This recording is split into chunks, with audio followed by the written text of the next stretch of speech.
Coming up on Cedar Valley today, Mercy Hospital is seeing updates sooner than expected. Wartburg creates a backup plan for its new phone and internet system. And one local business is selling cookies for a cause. This is Cedar Valley Today.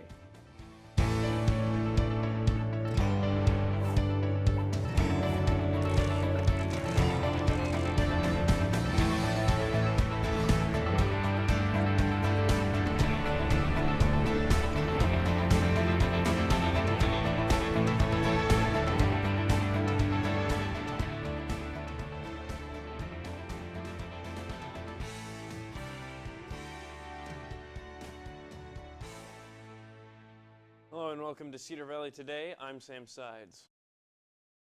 Mercy Hospital in Allwine is now able to celebrate their renovations made earlier this year. The project started in October 2015. It was expected to be done in 18 months, but finished after a year. New renovations include enclosed ambulance housing, 5 improved emergency rooms, a nurse's station, 2 private lab draw rooms, a more secure emergency department, and updated registration and reception areas. Citizens of Allwine were happy for the project and are also happy with the result. Our goal was to create a safe environment, a confidential environment, and give the best care to our community in healthcare, and I think we did it. I think we have it here, and I'm very proud of our facility and our people that work here. The project was worth $1.5 million and roughly 5,300 square feet of space were added. Main Street Suites in Cedar Falls is giving back to the families of Des Moines Police Sergeant Anthony Abimenio and Urbandale Police Officer Justin Martin. During the month of November, Main Street Suites will sell their Thin Blue Line cookies. All proceeds will be donated to Abimenio and Martin's families. Cookie orders can be done by phone or in person. The West High School Air Force Junior ROTC instructors and cadets earned an overall unit assessment score of exceeds expectations during their evaluation on October 26th. This is the highest rating and the first time that West High AFJ ROTC has earned this rating. The Air Force sends an inspector every 3 years, and the West High AFJ ROTC has earned the Distinguished Unit Award 3 years in a row. North Cedar Elementary School in Cedar Falls was the only elementary school chosen to be on the Iowa Governor's STEM Advisory Council. The council awarded 10 new STEM Best Partners. The program transforms K-12 classrooms to develop STEM education. Private funds are divided equally among the award winners to purchase equipment and provide teachers. Wartburg College is facing the aftermath of the September 22nd blackout through its phone and internet system. Wartburg's phone system took one of the hardest hits because the system is mostly over a wire system. Wartburg had to find new ways to tell students updates about classes and other news, with the new voice over internet system being down. Wartburg now has a backup plan set in place in case of a blackout happening again.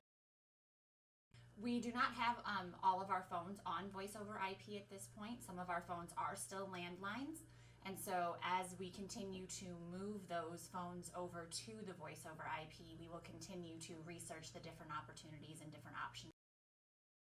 A fire started in the Den Rittersall kitchen on Wartburg College's campus yesterday.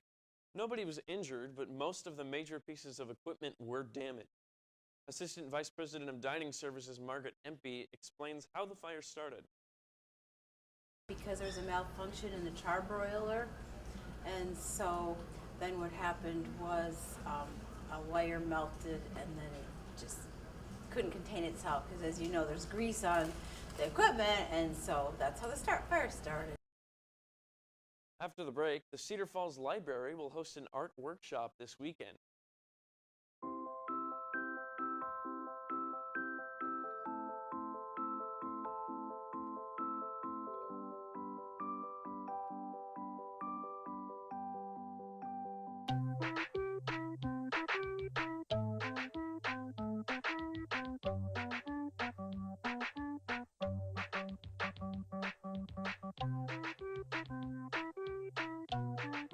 Start a story. Adopt at theshelterpetproject.org. UNI art professor Islam Ali will feature an introduction to the book art workshop at the Cedar Falls Public Library this weekend. Participants will learn the history of folding, cutting, and transforming books into works of art.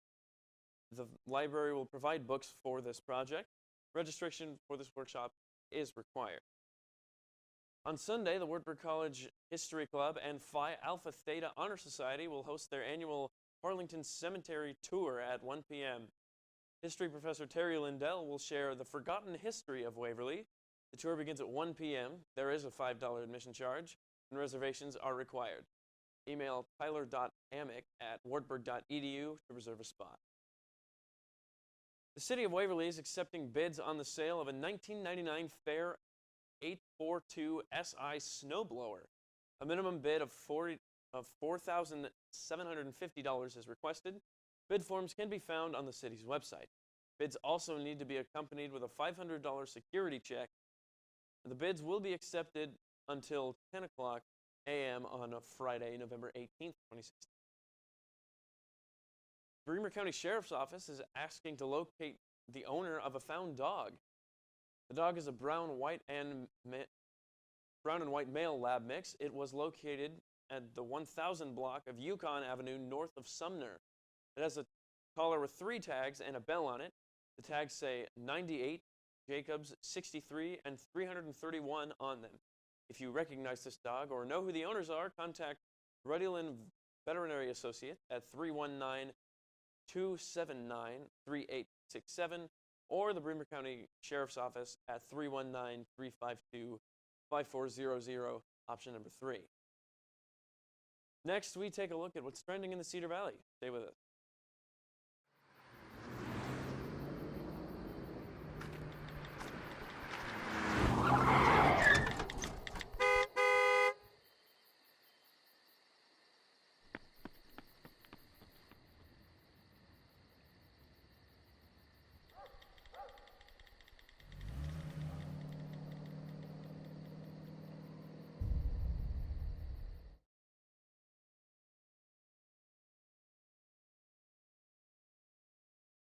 Take a look under your bed.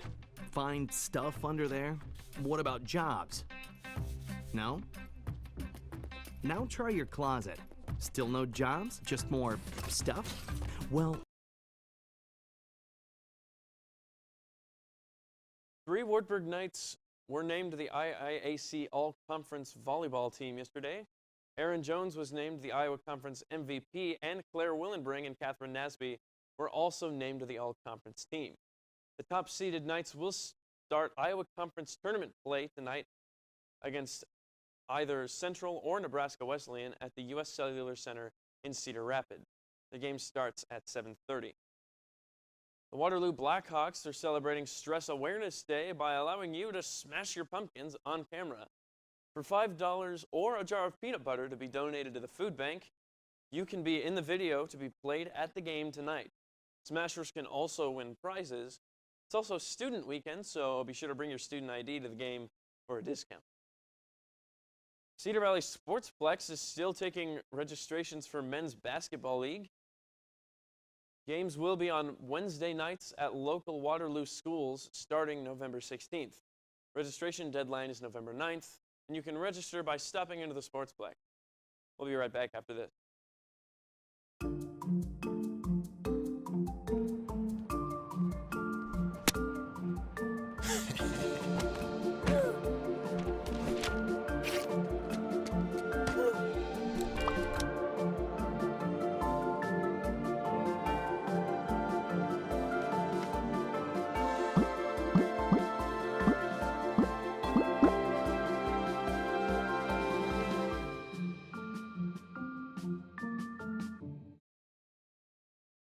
Waverly residents will be voting on a local option sales tax next week. Joining me this morning is Bill Warder, the Community Development Director for the City of Waverly. Talk a little bit more about it. Thanks for coming in. Thanks, Sam. So, first off, as I mentioned, the local option sales tax vote is coming up soon. What exactly will the people be voting on here? They'll be voting on an extension of the sales tax that was actually voted in 2000. So this is not a new tax. This will be an extension of the existing tax.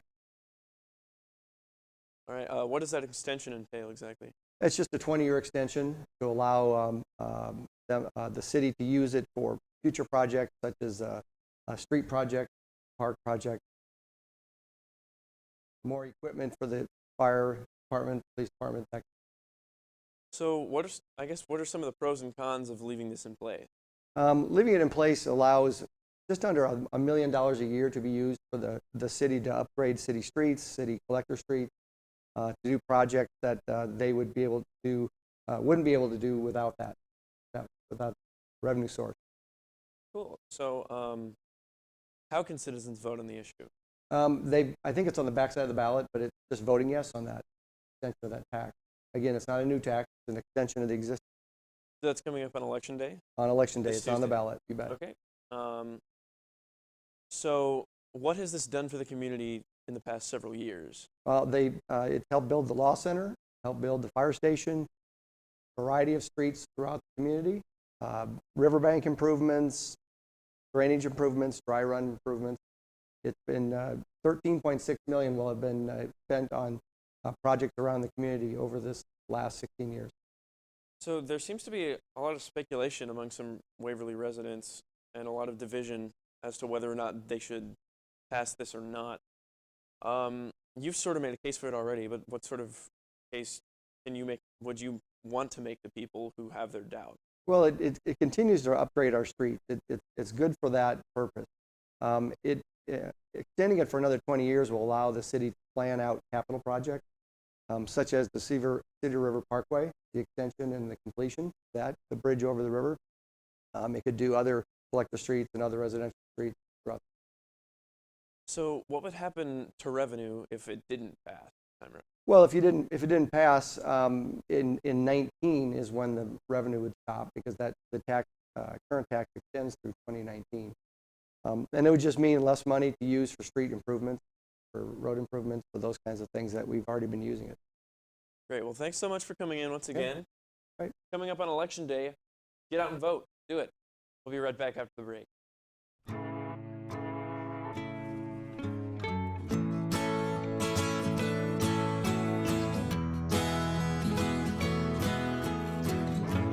Wake the sun, tell him that I've begun to dream of things to come, and tell the trees not to look for me. I'm going to find some peace of mind. Wake the sun, wake the sun, wake the sun, wake the sun.